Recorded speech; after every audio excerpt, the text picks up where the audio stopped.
Okay, now you should be able to hear me. Hello, everyone, and thank you for coming to today's Play Attention webinar.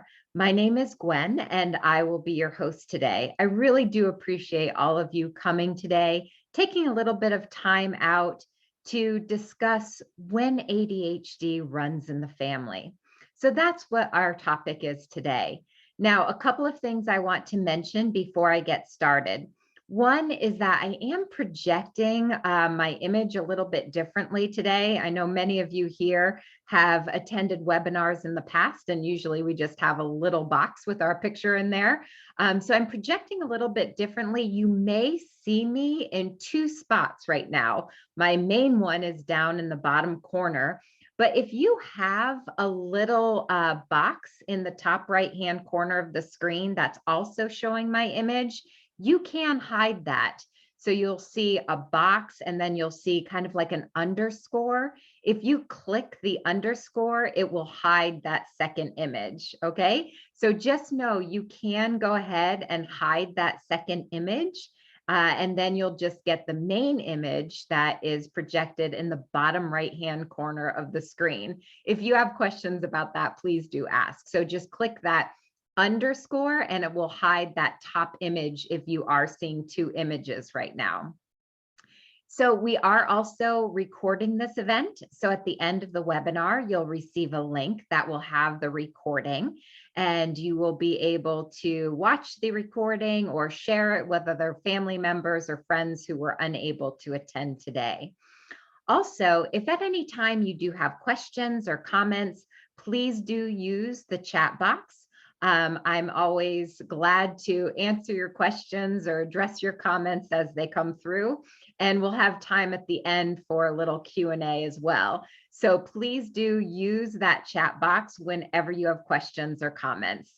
All right. So again, we are chatting today about when ADHD runs in the family.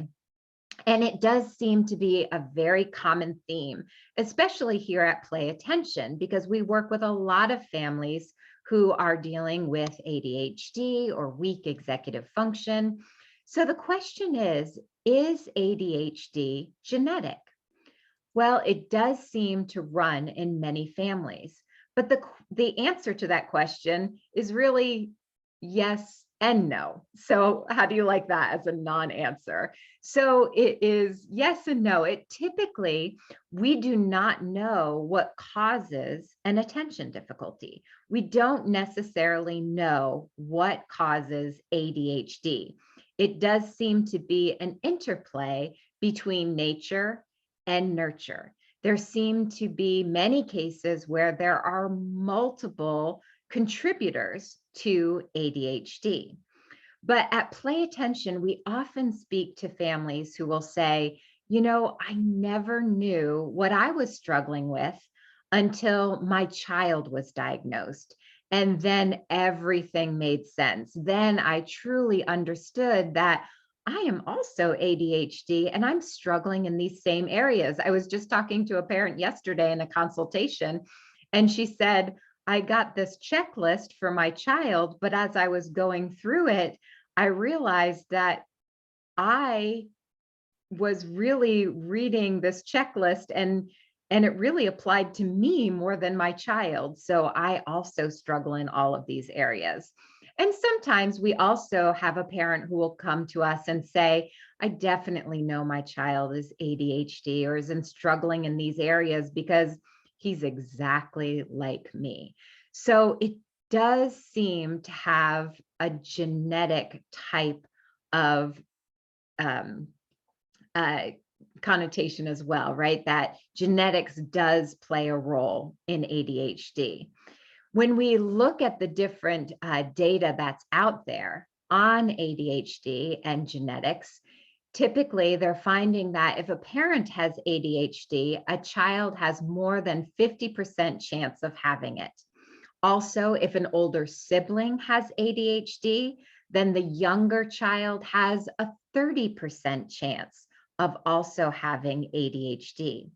And many scientists are looking at two different genes that possibly are contributors to ADHD. One is linked to the neurotransmitter dopamine. Now, dopamine is the neurotransmitter that allows your cells to communicate. So it has a huge impact on executive function. There are many other factors that can contribute to ADHD. And many of you have heard of these different factors. It could be a traumatic brain injury. We work with a lot of individuals who have post-traumatic stress, so that can be a contributor. It could be premature delivery or low birth rate weight. So there are several different factors that can contribute. And although we have learned a lot about ADHD over the years, there are still a lot of myths and misconceptions. And if you are a parent of a child with ADHD, you may be very familiar with these misconceptions because someone may occasionally come to you and say, you know, if you were just stricter, then he wouldn't have these issues. So we know that that is a myth, that poor parenting or excessive screen time or eating too much sugar, those are not factors that cause ADHD. Now, even though they do not cause ADHD, it is important to understand that these factors can exacerbate symptoms. So it's important to recognize these factors and make certain that you manage them in your home. So too much sugar isn't going to cause ADHD, but it may cause those symptoms to become worse, right? Or may cause those behaviors to be more difficult for your child to control. So it's important that you have healthy nutrition in place. Also, excessive screen time isn't going to cause ADHD, but what we do know through research is that excessive screen time, and typically that's looked at as 2 hours or more per day, can actually lower the metabolic rate in the frontal lobe. And of course, the frontal lobe is where your attention, your emotions, your behaviors are controlled. So you do want to treat those video games and the screen time like dessert. You're not going to have dessert all day long. It's a treat that you really moderate. And also poor parenting. Now, parenting is important. And so it is important that you have good parenting skills. But again, it's not going to necessarily cause ADHD.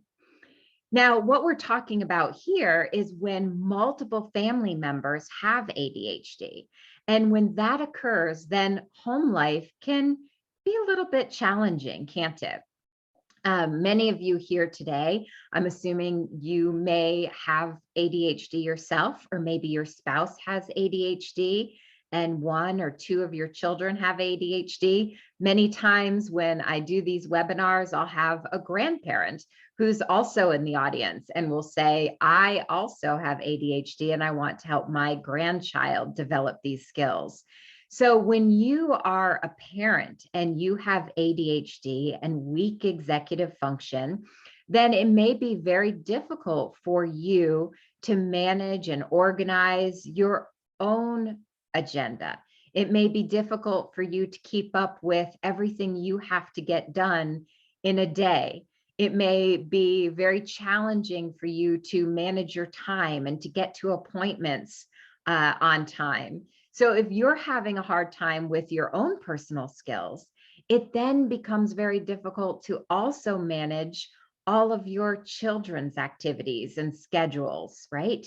Because they have just as much going on typically, especially when school starts. We have to manage the school day and then homework and then extra activities after school. So it really can become chaotic if you have weak executive function.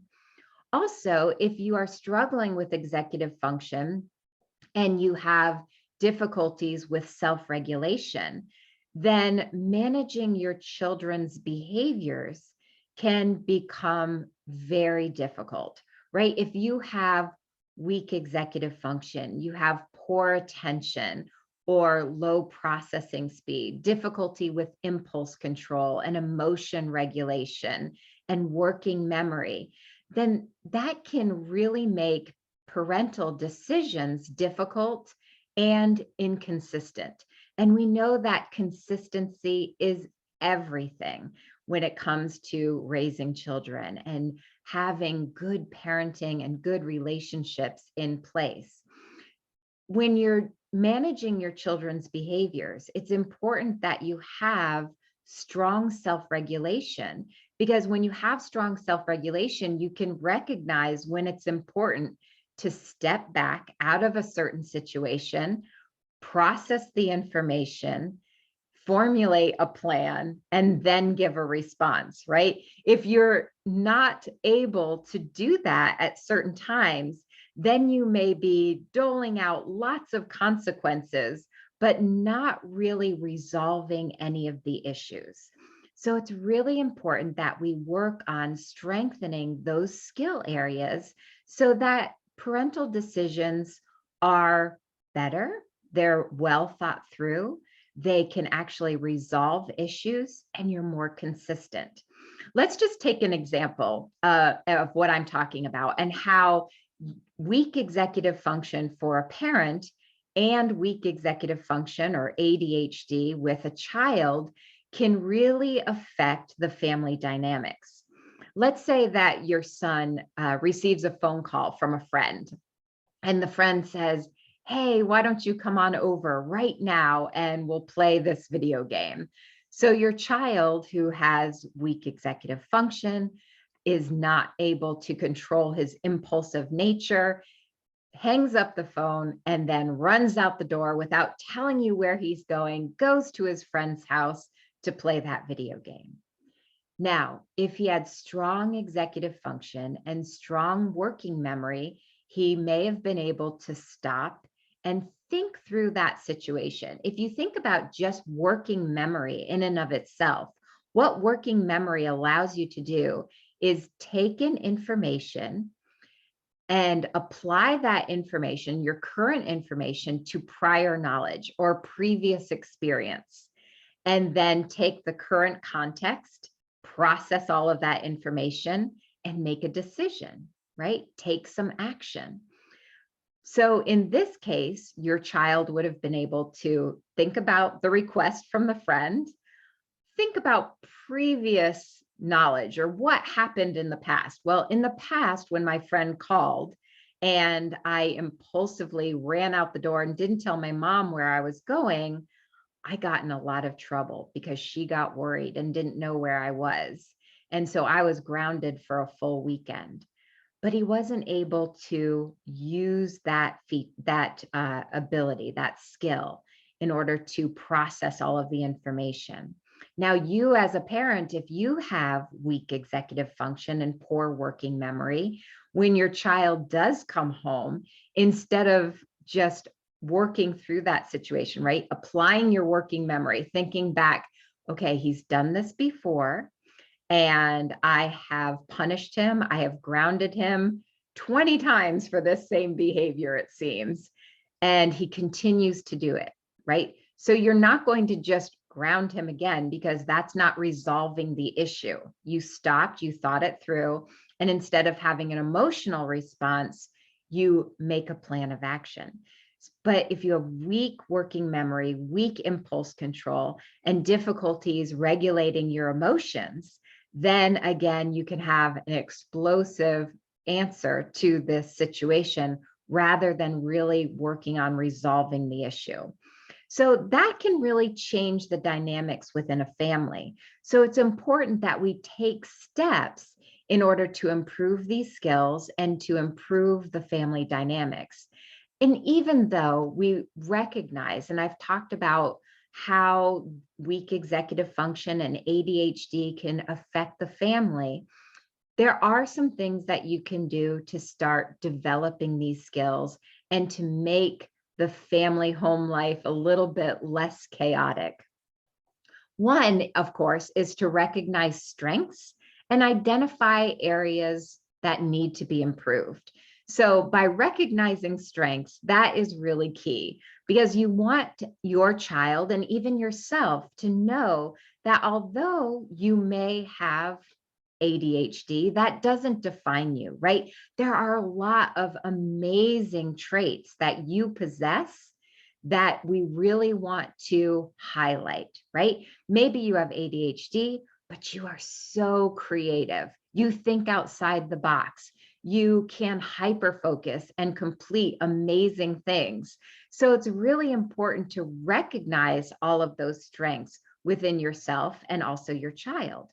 But also, if we're going to make a plan of action and understand how we can help and what areas do we need to develop, it's important to identify those areas that need to be improved. Because sometimes when you start thinking about your child, if you don't have a lot of experience with other children and child development, then you might look at your child and think, well, yeah, homework takes a little bit longer than I would expect, but maybe everyone who's 8 years old is going through the same thing. I don't know that he's any different than any other 8-year-old, right? So, in order to help, in order to make a plan, we have to really identify which areas really need to be addressed. And sometimes it can be difficult. So there are a lot of assessments out there, and I know many of you here today have already had assessments for yourself or your child. But if you are interested in assessing executive function or attentional control, we do have a couple of assessments available. One is called the Brief, which is a behavior rating of executive function. And what that is, it's a behavior rating, as I said, which allows us to get a good overview of your executive function. So if you are an adult, you would do a self-assessment. If you have a child who is 13 or older, they can do a self-assessment, but the parent and the teacher can also do an assessment.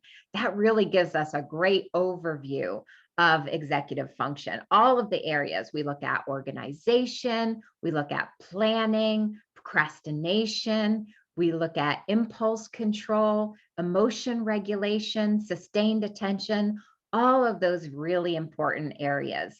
If your child is younger than 13, then we'll do parent or teacher or both assessments.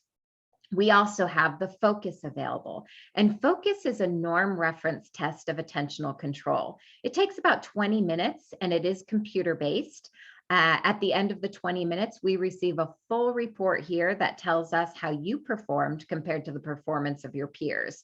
And we look at different areas such as consistency, performance, impulse control, and ability to deal with distractors. So that can be a starting point if you have questions. Some of you think, I absolutely know myself. I know what areas I need to address. I know my child. I know the areas we need to address. And if that is true, then great. You're on the path to really developing a plan of action. If you have questions and you're wondering, then we are happy to do an assessment with you. With our assessment package, you can do one or both, but either way, we need about a 30-minute block of time after the assessments are completed so that we can review the results with you and talk about what we can do to help develop those areas. Okay, that just gives you a really good overview. So if you're interested in those assessments, usually they're about $50 per assessment, but with our webinar special, we're going to do that at half price. So it'll include the assessment and also the follow-up conversation that you'll have with one of our executive function specialists. So if you are interested in receiving more information on the assessment, just type in assessment and one of us will contact you to review that information after the webinar. Okay, now, in addition to recognizing all of those wonderful strengths, and identifying the areas that we would like to improve, parent training is really important. If you look at the research out there, the American Academy of Pediatrics recommends parent training in behavior management as the first line of treatment, even before medication. This is for children 6 or younger. So they are recognizing that training parents in behavior management is really critical. Okay. Now, if the child is older than 6, then there may be other treatments, or there may be other therapies or methods that are recommended. But always, as part of the program, the American Academy of Pediatrics is recommending that parent training in behavior management is part of the overall plan, no matter what the age. So you might be thinking, why would I do parent training? Why do I need parent training? And when I was thinking about that, and because a lot of you may have questions about why you would do that, and I thought about one place that we all have experience in, and this is the place where behavior management is typically used, and that's in a school setting. So if you think back to school, you knew some teachers who were really good at behavior management and other teachers who were not. If I think back to my school experience when I was a teacher, actually, in a middle school situation, I had a colleague, and although she went to university to become a teacher, she never really learned behavior management. She never practiced it. She never learned it. She never developed those skills. So you would go to her room, and that classroom would be total chaos. And all you would hear from her was, "Don't make me call your parents. Do you want me to call your parents? Do you want to go to the principal's office? Don't make me send you to the principal's office." It was constant threats and no follow through. And the students knew that. And so it was chaotic. But you could take that same group of children and put them in another classroom with a different teacher who did go through the appropriate training and learn those skills and practice them. And that same group of children would be great. And you could have a really good class. So there's nothing wrong with reaching out and getting help when it comes to behavior management, because it is a method, it is a skill that we can learn. And all training programs, all parent training programs have a few elements that are similar. So all of these programs teach the parents how to use positive reinforcement effectively, right? So you might know you're supposed to use positive reinforcement, but you may not know what that actually means. So you'll learn how to do that effectively. Also, the programs will teach you how to encourage the behaviors you want to encourage, and teach you how to deploy consistent consequences when kids don't comply. So a lot of times we'll hear, I tried that and it just didn't work. And a lot of times it's because there's inconsistency.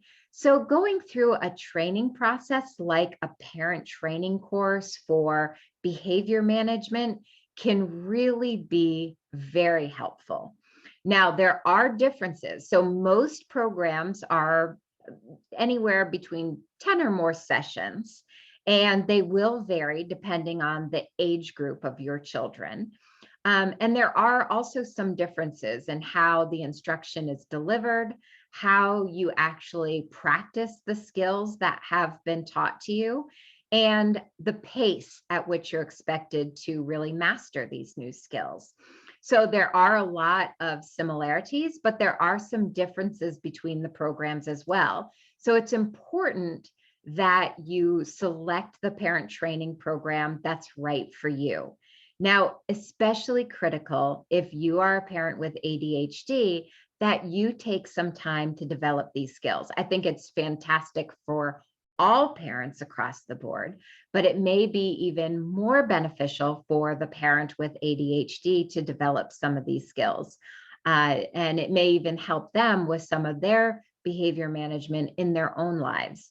So really I've listed on the screen some of the different parent training programs that are out there. So you can look at these different programs and decide which program makes the most sense for you.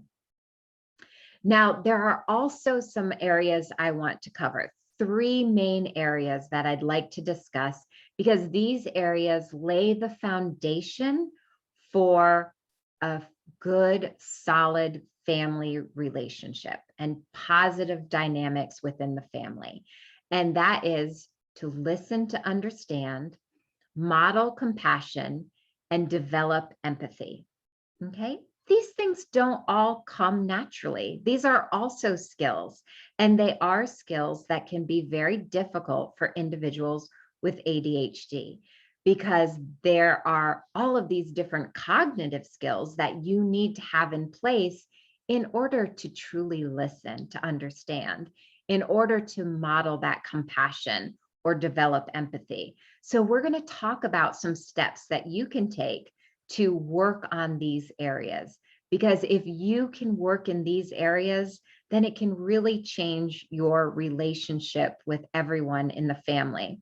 If you think about just a relationship with one of your friends, right? If you've had a relationship with someone, another adult perhaps, and you don't feel like you are understood, you don't feel like they listen to you at all, you don't feel respected, they don't recognize the value that you bring to everything you do with that individual, then you are not going to have a good relationship with that person, right?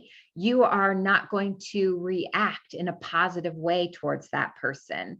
The dynamics are going to typically be very negative, and you probably will end that relationship. You won't talk to that individual, or you won't really develop a full relationship.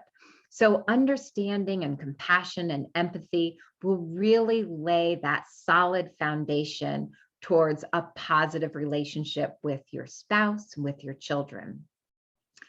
So let's talk about the art of listening.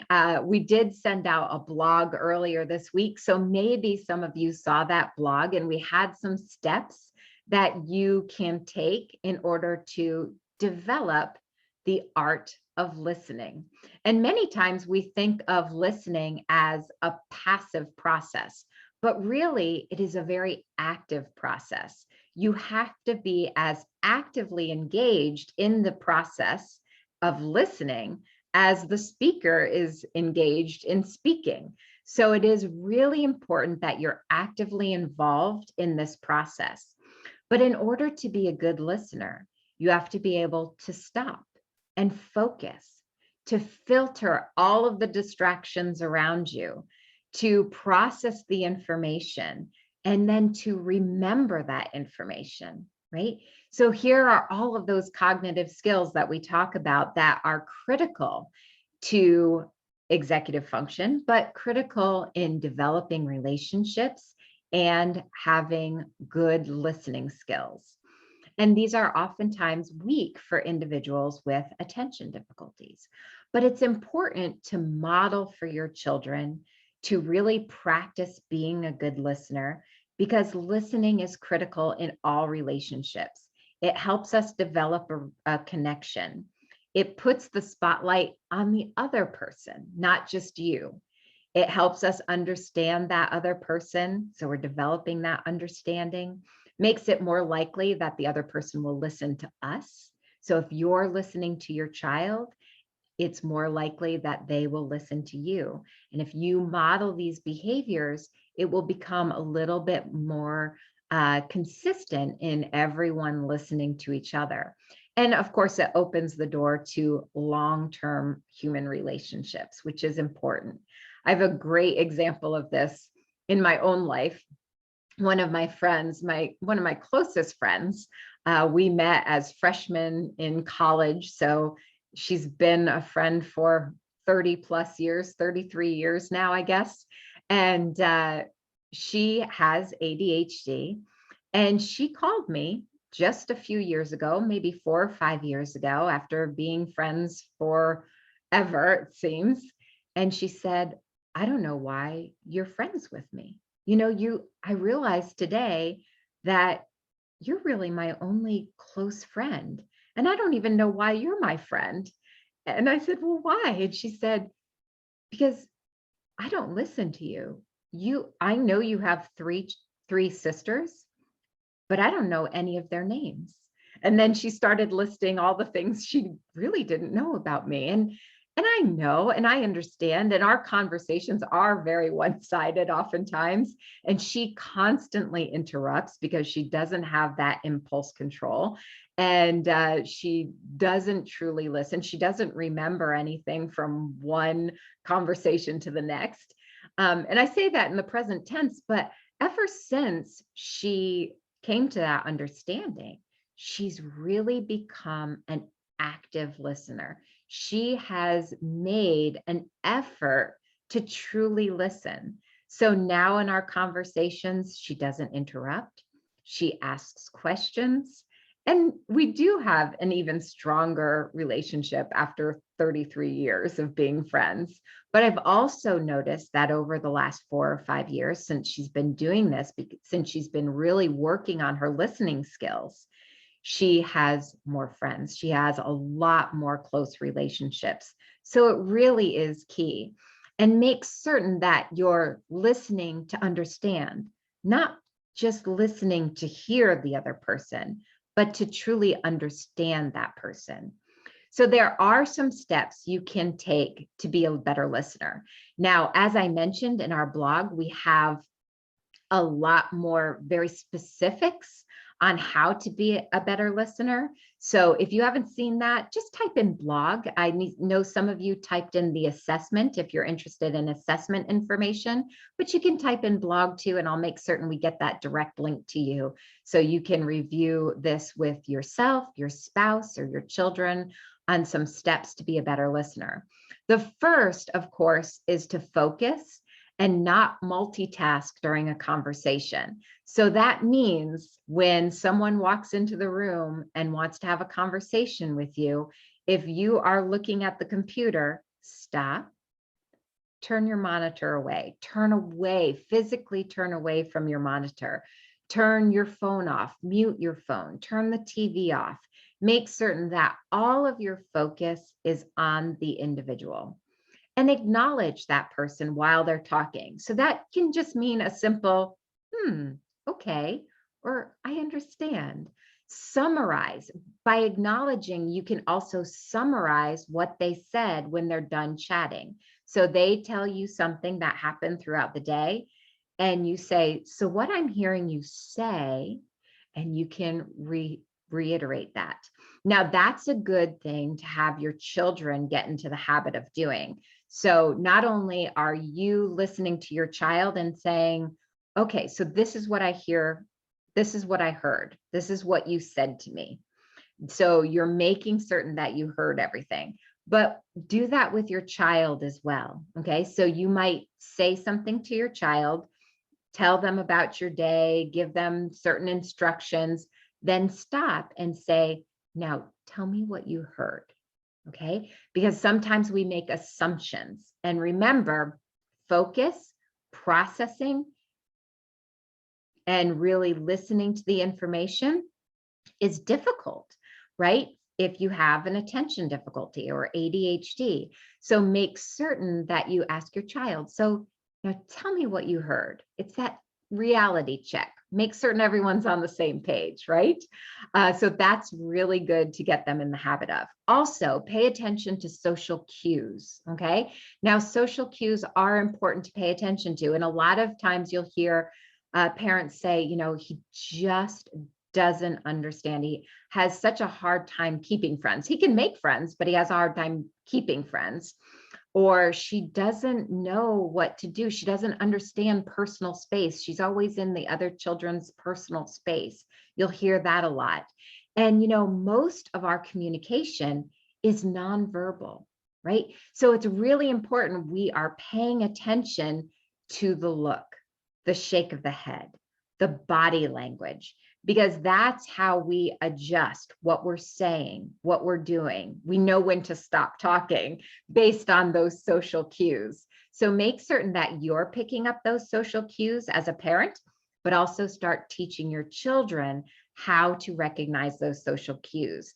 And if you have a child with an attention difficulty and weak social skills, then we do have a program within Play Attention called Social Skills, which specifically addresses that area. And don't forget to empathize, don't minimize. So when a person is telling you what happened to them that day, focus on their story. Don't think about what you're going to say next, okay? Think about that person and how that person feels at that time, or how that person felt when this was occurring. That's your focus. Your focus is the other person, not yourself. So when someone gets done telling you something that happened, your response shouldn't be, oh, you think that's bad? Well, listen to what happened to me, right? A lot of times we do that, but it's important to develop good relationships that we empathize and understand. Rose says, will this information be posted, be made available to us? Yes, I'll follow up with an email, Rose. You'll have the recording and you'll have different links that I bring up today. So you will have all of this information. Okay.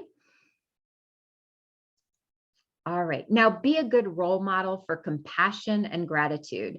You know, when we were talking earlier about understanding and being compassionate, if you have ADHD as a parent, you have a really unique opportunity because you understand, you truly understand, and you may be the only other person in the family who understands what your child is going through because you had the same experience, or you are still having those same experiences. So you can really approach your child from a true point of understanding. And, you know, keep in mind too, that you might understand what your child is going through, but if your spouse does not understand, your spouse or your partner, so they might not understand what your child is going through because they never experienced it. So you may hear, you know, oh, she can do her homework. I did it as a child. You just sit down and you do your homework. That's the rule, right? You just do it. It's as easy as that. And in your head, you're thinking, well, you know, it was really difficult for me too. It's even difficult for me now at work to sit down and get things done. So it's important for you to really educate your spouse or your partner in that journey, right? That this is a difficult area. And so we're going to have to put things in place to really help our child be able to do these things. Okay. So you have that unique perspective and you can truly come from a point of understanding. But there are also some steps that you can do to make certain that you're compassionate and help develop empathy. One is to change how you provide reinforcement or positive reinforcement. And that's one of the areas we talked about in the parent training, right? Not only know that you have to do positive reinforcement, but how to give positive reinforcement. And so one example, this is just one example for you to think about, is instead of saying, thanks for doing your homework, okay, how can we change that a little bit and show gratitude? You know, thanks for doing your homework on your own today. That really gave me time to focus on my work that I had to get done. And I really appreciate that. So you're going a little bit further. You're giving gratitude, you're expressing gratitude, and you're stating why. And then it becomes about you and how your child helped you. And that is going to really give them a self-esteem boost and start and really bring them along the path of developing empathy and thinking about other people instead of just thinking about themselves. So instead of thank you for doing your homework, thank you for doing your homework. That allowed me time to do what I had to get done. And I appreciate that. So just start thinking about those different things, just little changes you can do, or change how you approach a behavior. We talked about this earlier with your child running out the door and going to a friend's house without really thinking about it and thinking about the consequences. And instead of you reacting emotionally and impulsively and just yelling, saying, I can't believe you did that. You just got in trouble for that and you're doing it again. And now you're going to get trouble. Remember, that's just more consequences without a resolution. So instead of just having that reaction, state, you made a mistake. We all make mistakes. What can we learn? What can we do differently to change this? Okay, so you are changing that conversation from just consequence to really thinking through the process. And I'm not saying this is easy, and you will have to do it multiple times before it becomes a habit, just like anything, but it is well worth it. And it is developing what they need in order to make good decisions. Also, let's talk about this as an activity to make a family network. So when you think about networking in your professional life, you may go to LinkedIn when you need help, right? And you scour LinkedIn and you look for someone with strengths in certain areas. So what we can do as a family is make our own family LinkedIn network.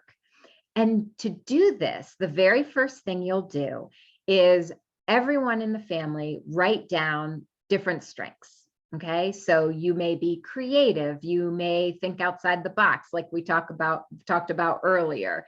So make a list of all of your strengths. You may be incredibly organized. So everyone writes down their strengths. And sometimes you, especially if you have a preteen or teenager, they may have difficulty with this. They may have a hard time writing down their strengths. So you may need to support that process a little bit. Then once you have a good list of everyone's strengths, make certain that everyone writes down one area they want to improve. Now, there may be a lot of areas we want to improve, but let's start with one and try to let your child come up with that on your own. Now, you might have your own idea of what you think is most important, but in this beginning, let them come up with their own idea. You can guide them and kind of get them where you want them to be, but really make this their own, okay? So you have the list of strengths, and then you have a list of areas you want to improve. But we're going to start with one because we don't want to overwhelm everyone. And then you're going to line your weaknesses up with someone else's strengths. So let's say that you have a child, Julie, and Julie is really creative. She comes up with the best ideas, and you have difficulty keeping up with your appointments. That is the one thing you really need to improve because you find that you're constantly late for appointments. So you ask Julie to develop a calendar system for you, something that you can use to keep up with all of your appointments. And so then she has a job that works directly to her strengths. There is a lot of benefit to developing this kind of LinkedIn family network, right?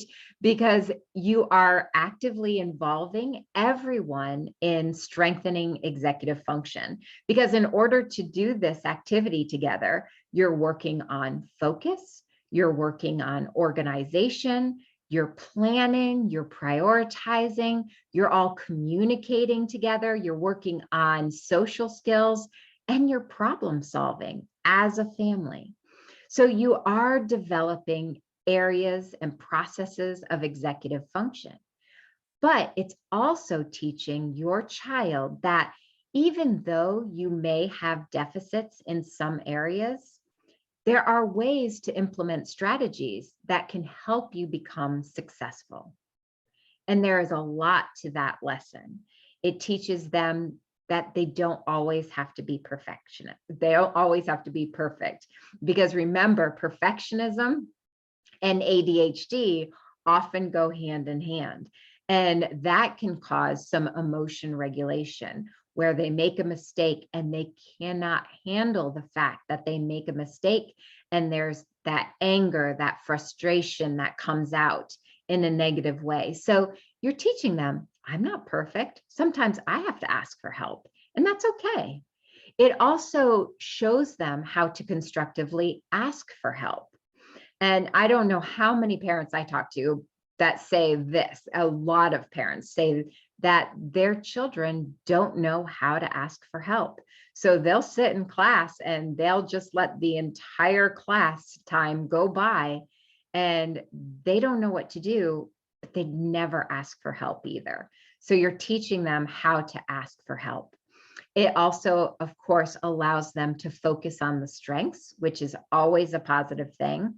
And it gives them time to think about someone else other than themselves. So you're developing that empathy and understanding. So a great activity you can do with all ages. It's a great activity from every age. They can be toddlers and you just involve them in the process. They can be young children, 5 or 6, where they're maybe drawing some of their ideas rather than writing it out or recording it. They can also be teenagers. It's a great activity for teenagers as well, and for adults. We can also start an executive function training plan. So we've talked about a lot of strategies that you can use to help develop positive family dynamics, right? To really help the family function better and be less chaotic. Make certain that you're all not working so hard.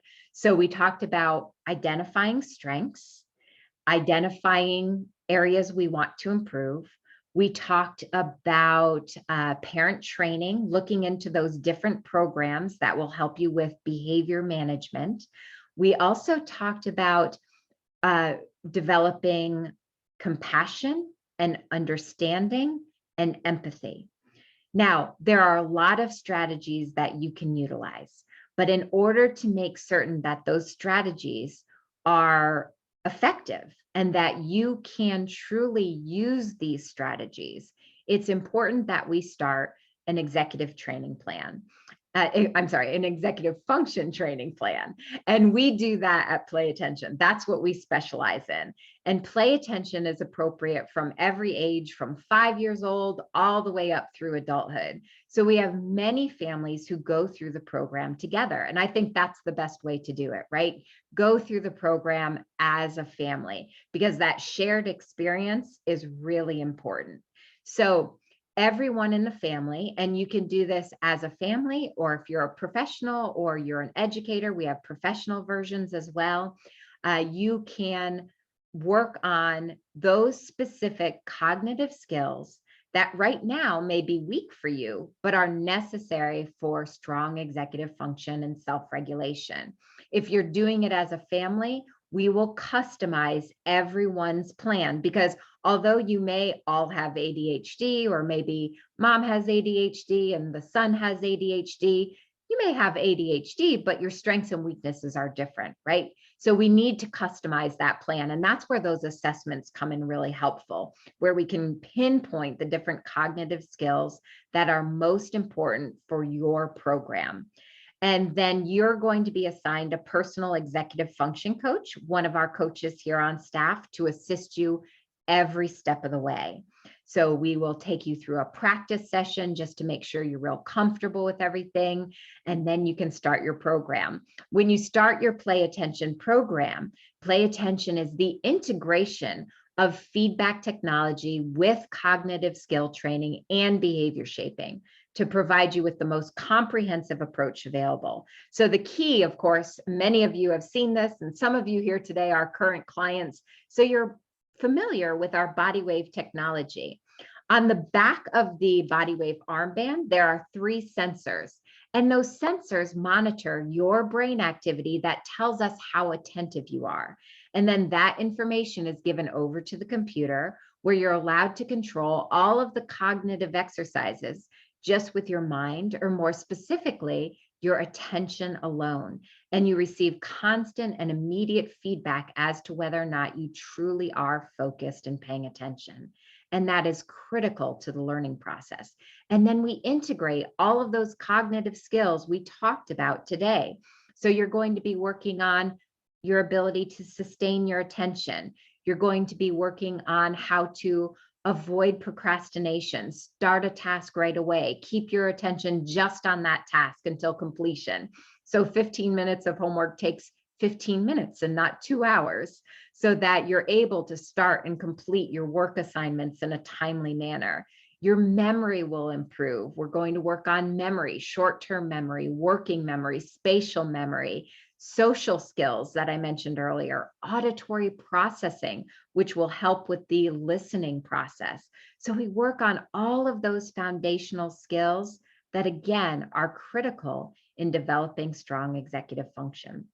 So if you want more information on play attention, how the process works, how to get started, just type in play attention or consultation if you'd like a one-on-one consultation, so that we can get to know a little bit more about the different strengths and weaknesses within your family. Or if you're a professional, we can talk about the areas you'd like to help your clients with or your students with. And that will allow us to really start developing a plan, like I said. Or if you wanted to do the assessment with the consultation, we can do that as well. So you can type in consultation or play attention, and we'll reach out to you to schedule that time where we can learn a little bit more about the areas you'd like to improve, so we can further explain how play attention works. Or if you'd like to come to a play attention webinar, we do have a webinar in a couple of weeks that specifically addresses play attention and the NASA inspired technology and how the entire process works. So if you'd like to attend that webinar, just type in webinar and we'll make certain that you're registered for that webinar. So you can either do the consultation or the webinar to learn a little bit more about play attention and how we can help you develop those skills that you need. I wanted to share with you a couple of success stories that our clients have submitted, because I'm talking about how we can help children and adults. So I just pulled a couple of our success stories that you may have seen on our website.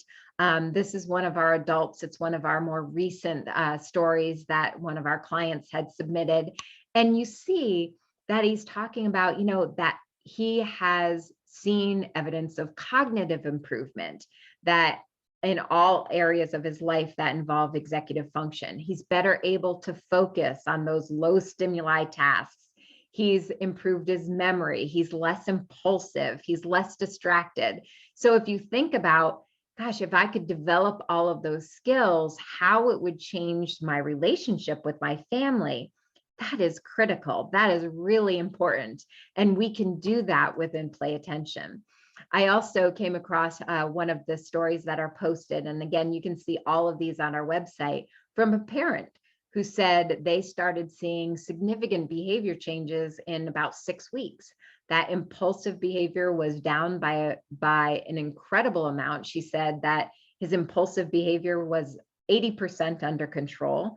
That his conversations, and I thought this was important to bring up because we were talking about listening and really asking questions and processing information, said that his conversations are now consistent and relevant and two-way. So these are the types of skills that we can help develop so that you're successful not only in your home life, but also back in the workplace or back in the classroom. So again, there are different ways that we can help you learn a little bit more about play attention. So either the consultation or the webinar. And of course, that assessment too can really give us a good understanding of the areas you would like to improve. So I hope this was very informative for you. I hope it gave you an opportunity to just reflect on your family dynamics and maybe some steps you can take in order to improve the family life, make certain that you're not working so hard, make certain that things are a little bit more organized, or that you have those positive relationships. And there are some next steps that we can take. Of course, if you want that assessment, make certain that you type in assessment and we'll contact you with a little bit more information about the brief, which is an assessment of executive function, or the focus assessment, where we'll look at attentional control. If you want that one-on-one consultation, you can type in consultation. I did mention we're going to have a play attention webinar in a couple of weeks, but next week specifically, we're going to be discussing ADHD in the workplace. So if you have questions or you want more information about the workplace and how you can be more productive in the workplace, questions such as, do I have to reveal to my employer that I have ADHD? Or if I do reveal that I have ADHD, can my workplace provide me with accommodations to make certain that I am successful in the workplace? Those are the types of things that we're going to be addressing next week. So if you would like to attend that webinar, type in workplace so I specifically know that that's the webinar you want to attend, and we'll make certain that you get registered for that one. Again, it's next week, Thursday at 1 o'clock. And you can always register online. So if you go to playattention.com and go to our webinars or special webinars, you'll see it listed there. I'm working during the day at a school. How can I access to the webinar? We always, Rose, we always record our webinars. So just make certain you register. That way we'll make certain that we get you the recording link following that webinar. All right, any other questions? You're welcome. Okay, so again, before I log off, if you would like the assessment or the consultation or one of those webinars, make certain you chat with us in the chat box, type that in. If you want to go to our website, you'll see all of that as well. And we do appreciate you attending these webinars, and the interaction is always wonderful. Thank you so much, everyone, for attending today. We look forward to seeing you at a future event and working with you and your family in the very near future. Thanks so much. You take care.